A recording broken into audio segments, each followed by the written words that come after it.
नमस्कार दोस्तों, स्वागत है आपका CA GK class YouTube channel में। चलिए दोस्तों, स्टैटिक जीके के 1000 वन लाइनर क्वेश्चनों की सीरीज में आज है आपका सेकंड डेज। चलिए स्टार्ट करने से पहले अगर आपको वीडियो हेल्पफुल लगे तो वीडियो को लाइक जरूर कर देना और अपने दोस्तों को शेयर कर देना। अगर आपने हमारे चैनल पर फर्स्ट टाइम विजिट किया है तो हमारे चैनल को सब्सक्राइब जरूर कर देना। तो चलिए स्टार्ट करते हैं। पहला प्रश्न है, एक्सरे का आविष्कार किसने किया था? ये किया था रॉटजन ने। अगला प्रश्न है, कार्बन का सर्वाधिक शुद्ध रूप कौन सा है? शुद्ध रूप है हीरा। अगला प्रश्न है, मानव शरीर की किस ग्रंथि को मास्टर ग्रंथि कहा जाता है? ये कहा जाता है पीयूष ग्रंथि को। अगला प्रश्न है, महात्मा गांधी को राष्ट्रपिता सबसे पहले किसने कहा था? ये कहा था नेताजी सुभाष चंद्र बोस ने। अगला प्रश्न है, रेडियो एक्टिवता की खोज किसने की थी? ये की थी हेनरी बेकरल ने। अगला प्रश्न है, पेसमेकर का संबंध शरीर के किस अंग से है? यह है हृदय से। अगला प्रश्न है, हमारा राष्ट्रीय पंचांग कौन सा है? हमारा राष्ट्रीय पंचांग है शक संवत। अगला प्रश्न है, भारत का राष्ट्रीय गीत किसने लिखा था? ये लिखा था बंकिम चंद्र चटर्जी ने। अगला प्रश्न है, भारत का राष्ट्रगान किसने लिखा था? भारत का राष्ट्रगान लिखा था रविन्द्रनाथ टैगोर जी ने। अगला प्रश्न है, भारत के राष्ट्रीय झंडे की लंबाई और चौड़ाई में अनुपात कितना होता है? ये होता है 3:2। कभी कभी क्वेश्चन ऐसे भी पूछ लिया जाता है कि चौड़ाई और लंबाई का अनुपात कितना होता है, तो इस जो स्टूडेंट होते हैं वो इसमें कंफ्यूज हो जाते हैं। तो इसका सीधा उल्टा कर देना है। अगर चौड़ाई और लंबाई का अनुपात पूछे तो इसका 2:3 कर देना है। अगर लंबाई और चौड़ाई का अनुपात पूछे तो 3:2 कर देना है। अगला प्रश्न है, भारत का राष्ट्रीय जलीय जीव कौन सा है? भारत का राष्ट्रीय जलीय जीव है गंगा डॉल्फिन। अगला प्रश्न है, किस धातु का प्रयोग मानव द्वारा सबसे पहले किया गया था? ये किया गया था तामा धातु का। अगला प्रश्न है, अंतरिक्ष यात्री को बाह्य आकाश कैसा दिखाई देता है? ये दिखाई देता है काला। अगला प्रश्न है, दूरबीन का आविष्कार दूरबीन का आविष्कार किसने किया था? ये किया था गैलीलियो ने। अगला प्रश्न है, दिल्ली स्थित महात्मा गांधी की समाधि का क्या नाम है? महात्मा गांधी की समाधि का नाम है राजघाट। अगला प्रश्न है, भारत में पहली रेल कहां से कहां तक चली थी? तो कहां से कहां तक चली थी? बम्बई, वर्तमान मुंबई से थाने के बीच। अगला प्रश्न है, भारत में पहली बार मेट्रो रेल सेवा किस नगर में आरंभ की गई थी? ये की गई थी कोलकाता में। अगला प्रश्न है, भारत में रेल का आरंभ किस सन में हुआ था? ये हुआ था 1853 में। अगला प्रश्न है, प्रथम भारतीय अंतरिक्ष यात्री कौन थे? प्रथम अंतरिक्ष यात्री थे राकेश शर्मा, जो 1984 में इन्होंने अंतरिक्ष में कदम रखा था। अगला प्रश्न है, भारत की प्रथम महिला मुख्यमंत्री कौन थी? भारत की प्रथम महिला मुख्यमंत्री थी श्रीमती सुचेता कृपलानी। अगला प्रश्न है, हरियाणा के पहले मुख्यमंत्री कौन थे? तो हरियाणा के पहले मुख्यमंत्री थे पंडित भगवत दयाल शर्मा। अगला प्रश्न है, संयुक्त राष्ट्र संघ की स्थापना कब हुई थी? संयुक्त राष्ट्र संघ की स्थापना हुई थी 24 अक्टूबर 1945 को।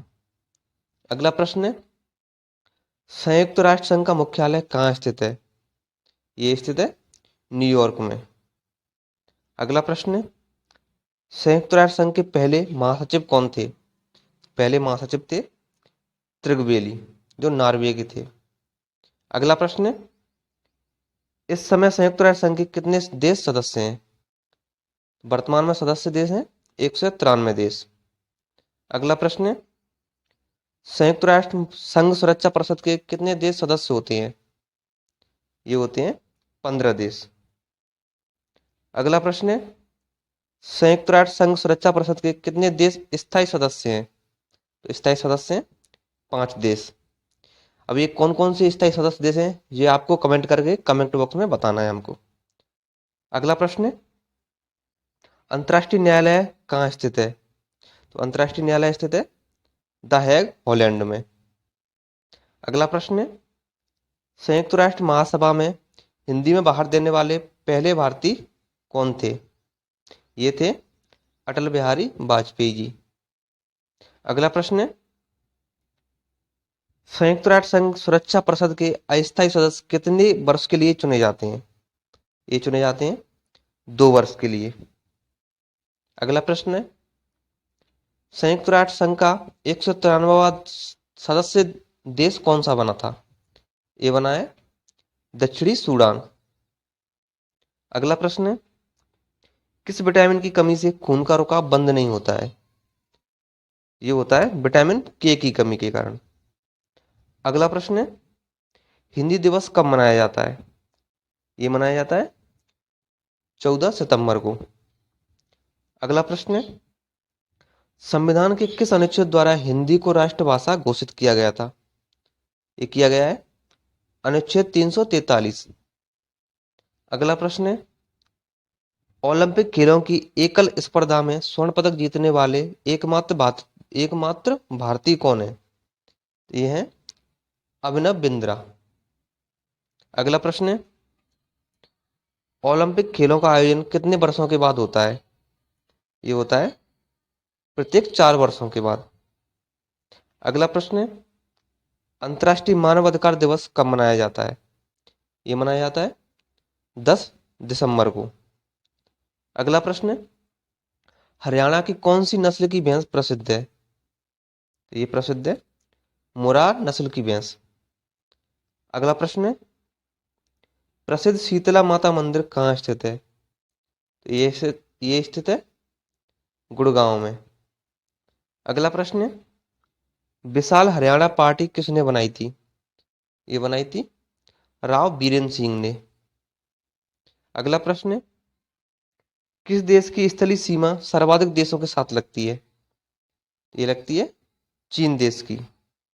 ये लगती है 13 देशों के साथ। अगला प्रश्न है, बैरोमीटर के पठन में तेजी से गिरावट किस बात का सूचक है? तो ये है तूफान आने का सूचक। अगला प्रश्न है, भारतीय मरुस्थल का नाम क्या है? तो भारतीय मरुस्थल का नाम है थार मरुस्थल, जो स्थित है आपका राजस्थान में। अगला प्रश्न है, काजीरंगा राष्ट्रीय अभ्यारण्य किस राज्य में स्थित है? तो ये है आसाम राज्य में। अगला प्रश्न है, पृथ्वी अपनी धुरी पर किस दिशा में घूमती है? तो पृथ्वी घूमती है पश्चिम से पूर्व की ओर।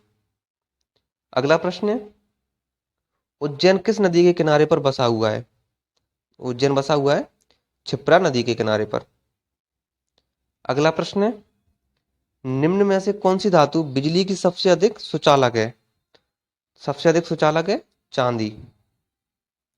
अगला प्रश्न है, गोबर गैस में मुख्य रूप से क्या पाया जाता है? तो गोबर गैस में मुख्य रूप से पाया जाता है मीथेन गैस। अगला प्रश्न है, स्वतंत्रता मेरे जन्मसिद्ध अधिकार है और मैं इसे लेकर रहूंगा, ये किसने कहा था? ये कहा था लोकमान्य तिलक ने। अगला प्रश्न है, राज्यसभा के सदस्यों का चुनाव कितनी अवधि के लिए किया जाता है? ये किया जाता है 6 वर्ष के लिए। चलिए दोस्तों, आज की वीडियो यहीं समाप्त होती है। मिलते हैं अगली वीडियो में। अगर आपको वीडियो हेल्पफुल लगी हो तो वीडियो को लाइक जरूर करें और अपने दोस्तों को शेयर करें। अगर आपने हमारे यूट्यूब चैनल पर फर्स्ट टाइम विजिट किया है तो हमारे चैनल को सब्सक्राइब करें और बेल आइकन को जरूर प्रेस करें, जिससे आपको नई वीडियो का नोटिफिकेशन तुरंत मिल सके। धन्यवाद दोस्तों।